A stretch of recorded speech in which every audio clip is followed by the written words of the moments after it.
eyes just stare at the people. He's standing any other direction, but that one was not it.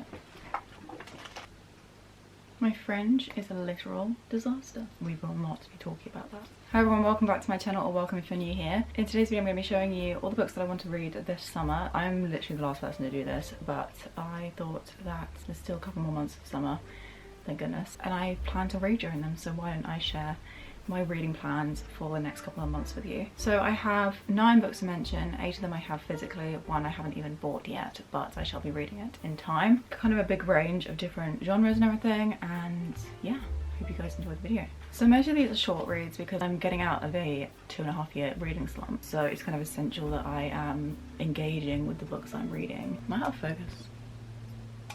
And the best way to do that is by consuming a literature that is concise, so I can actually keep up my attention span. So the first book is probably the shortest of the stack, and that is The White Album by Joan Didion. I mentioned this one because it's the one I want to read first. I've never read a Joan Didion book before, but I've heard great things. This one in particular, I think it's a collection of short stories. I don't really know anything about it, but I do know that it's set in like the 60s and 70s in, I believe, California. That state just has summer vibes, so I think this will be perfect for that. Like I said, it's really short and small, and I think it should be quite a quick read, which is good because I'm actually about to go away in a couple of weeks. I will list the books in the description box down below if you guys would like to hear more about them, but what I thought would be fun is if I read the first sentence of each of these books I'm going to mention. So the first sentence in The White Album is, "We tell ourselves stories in order to live."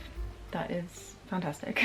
Right, the next book is Happy Hour by Marlowe Granados. I promise you not all of these books are the ones I've mentioned in my last video, which was my most recent haul, but these first couple are. This book is set in New York City in the summertime, and if you're in your early 20s and you're not trying to manifest in somewhere in New York, then I'm not really sure what you're doing. About 2 girls who can't afford life in New York, but they kind of are scraping to make ends meet during the day, and then in the evenings they go out and they party and live as rich people do. So it's kind of this like juxtaposition of these 2 different lives that are kind of simultaneously living. I've heard that it's like really happy, kind of positive book. I read a lot of sad books, so this should be a nice change. And the first line in Happy Hour is, "My mother always told me that to be a girl, one must be especially clever." Also, this cover is fantastic. I love it so much. It looks so summery in itself. Right, the next book we have here is a classic. I'm not sure if I'm going to get to this one, but I really hope to do so. Frenchman's Creek by Daphne Maurier is about a woman who I believe is a lady, yes, and she is not getting on with her husband. So she goes to stay at her Cornish estate instead of hanging around in London with her husband. It turns out that like the estate she's living on is being used as a base for a French pirate who she kind of starts as like little fling with because of how different he is. This probably isn't even set in summer, but pirates make me think of summer. I think simply because of Pirates of the Caribbean. That's the influence of Disney, isn't it? Affecting how we view everything else in life. Cornwall's also a place I love to go in the summertime. I'm sure like the vibes will be immaculate. If I can get around to a classic, this shall be the one that I'm gravitating towards. When the east wind blows up Helford River, the shining waters become troubled and disturbed, and the little waves beat angrily upon the sandy shores. It's just so good. Next book is a bit of a strange one. It doesn't really fit the vibe of the other books, but it is The Secret History by Donna Tartt. Now, I have never read The Secret History. It is the staple of dark academia books. It's about this like murder at like a New England school, and this like classic society is blamed for it, and they did do it, but like you kind of go back in time and see how it happened. I think that's what I've kind of been told. It's a book I've always really wanted to read. You would think that I'd pick this up during the winter time, and that's because I shall be picking this up during the winter time, but that's because I'm going to Australia in the 2nd week of July. My mum and I are going for 3.5 weeks. I'm actually originally from there, so we're visiting family and stuff like that, and I'm really excited for the trip obviously, but I am so sad to be leaving summer behind. I think that in order to appreciate the colder weather over there and not be constantly thinking of the summer that I'm missing, I need to kind of like romanticize the season a little bit. I think I'm going to try and do that through a book which is set across the autumn and winter time and kind of get in that spirit a little bit. So this is my book I'm going to be taking to Australia. It's also great because it's really long, it's meant to be super engaging, but it's actually really kind of compact. The pages are very thin, so this would be perfect for the plane because obviously I have to pack a lot of like winter jackets and stuff, and I don't have a lot of room in my suitcase and hand luggage. The snow in the mountains was melting, and Bunny had been dead for several weeks before we came to understand the gravity of our situation. Very mysterious, fits the vibe.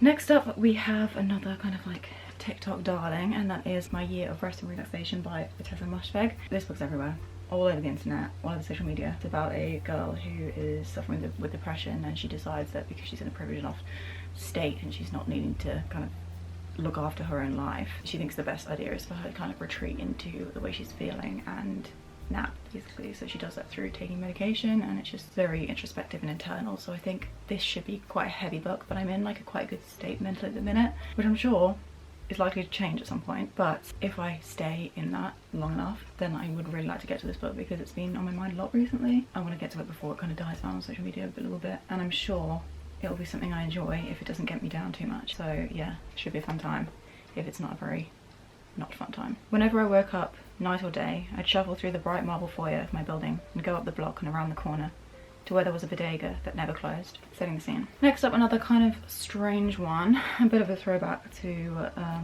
don't know, like 6 to 8 years ago or something. We have Unravel Me by Tahereh Mafi. So this is the second book in the Shatter Me series. I read Shatter Me in like 2019 or something like that. I really enjoyed it at the time. I gave it 5 stars, and then I didn't pick up the rest of the series because you're meant to read the novellas in between, and I didn't own any of the novellas, and I didn't fancy paying like £8 or whatever for a book that was like 100 pages. So actually I found the first novella as an ebook, and I'm in the middle of reading that, and I'm really enjoying that. And I think that like if I continue this like love of Shatter Me, I might be in the mood to pick up this second like official book of the series. This book is quite chunky, but I remember reading Shatter Me very quickly, and the font's like quite big and everything and spaced out, but it is 460 pages. We might get to this, we might well not, but I shall over the next year pretty much. Yeah, I definitely would like to finish this series, seeing as I love the first book and I'm enjoying this like little 1.5 book so much. The world must be sunny side up today. I love that. The big ball of yellow might be spilling into the clouds, runny and yolky and blurring into the bluest sky, bright with cold hope and false promises about fun memories, real families, hearty breakfasts, stacks of pancakes drizzled with maple syrup sitting on a plate in a world that doesn't exist anymore. Or maybe not. It makes me want to pick it up now, but I haven't finished that previous book. Next up, we have Beach Read by Emily Henry. So I own all of Emily Henry's work, books 1, 2, 3. They're not connected, but they all are similar vibes. 2 writers, 1 holiday, a rom-com waiting to happen, called Beach Read. So I mean, there's not a better season of the year to be reading this in. It just says, January's a hopeless romantic who narrates her life like she's the lead in a blockbuster movie. Gus is a serious literary type who thinks true love is a fairy tale. But January and Gus have more in common than you'd think. They're both broke, they have crippling writer's block, and they need to write bestsellers before summer ends. The result? A bet to swap genres and see who gets published first. The risk? In telling each other's stories, their worlds might be changed entirely, and in turn, fall in love with each other. I'm very excited for this, and I've heard absolutely fantastic things about this from basically everyone I know. I have a fatal flaw. I think we'll read on for that one. I like to think we all do, or at least that makes it easier for me when I'm writing, building my heroines and heroes up around this one self-sabotaging trait, hinging everything that happens to them on a specific characteristic. The thing they learn to do to protect themselves and can't let go of, even when it stops serving them. And then lastly, for the physical books we have, I've got one more after this. Like I said, I don't have it with me. A Court of Silver Flames by Tahereh Maas. I'm in the middle of this book. I've been in the middle of this book since last year, basically. I'm on page 395, so I have read a lot of it. It's 750 pages or something like that. Yeah, around that. So I don't have much left of this book at all. Basically just like reading a normal average length novel, but I'm just not engaged at all, and I'm so disappointed because when I read the A Court of Thorns and Roses series, which is the kind of like prequel series to this book, I connected with it so much that it became kind of my favorite fantasy series. And then to have this book, like I literally pre-ordered it and everything, and I'm just like dragging myself through it. I'm anxious that like if I reread the original trilogy, whether I'd even like that as much, but I'm not sure whether it's because of this book or because of my like attitude towards fantasy and the series as a whole. But having said that, even if I don't enjoy this book, I definitely still want to finish it, and I definitely am interested in picking up the sequel just because I was so invested in that original trilogy. I'm really upset about it, but I read a chapter here and there. Yeah, so far halfway through the book and I am not enjoying it. The black water nipping at her thrashing heels was freezing. Very fantasy, I feel. And then the final book, like I said, I do not have with me, so I'll put it somewhere on the screen here, and that is A Moveable Feast by Ernest Hemingway. So this book, I believe, is a non-fiction written kind of like in a seemingly fictional way about Hemingway's time living in Paris during the 1920s to 30s and his relationships with everyone he met there, as well as great writers such as F. Scott Fitzgerald. I'm going to live, wow, I wish. I'm going to stay in Paris for a week in August, and I would love to read this book there because I actually did live in Paris. Hemingway's book was like always kind of in the back of my mind, all these quotes about Paris are so beautiful and about living there in Paris, and I never got around to the book, and I've always wanted to ever since. I've never had like a perfect time to be reading it, but I think that while I'm reading it, it'll make me want to do nothing more than go and be spending my time in Paris, so it's perfect to be reading that book while I'm there. I feel like I can be appreciating the city even more. So I'm really excited to get to that book. I know that people have mixed feelings on Hemingway as a person, but there's no doubt that he's a fantastic writer. I'm sure that I will enjoy the story he crafts, even if I'm not a fan of him.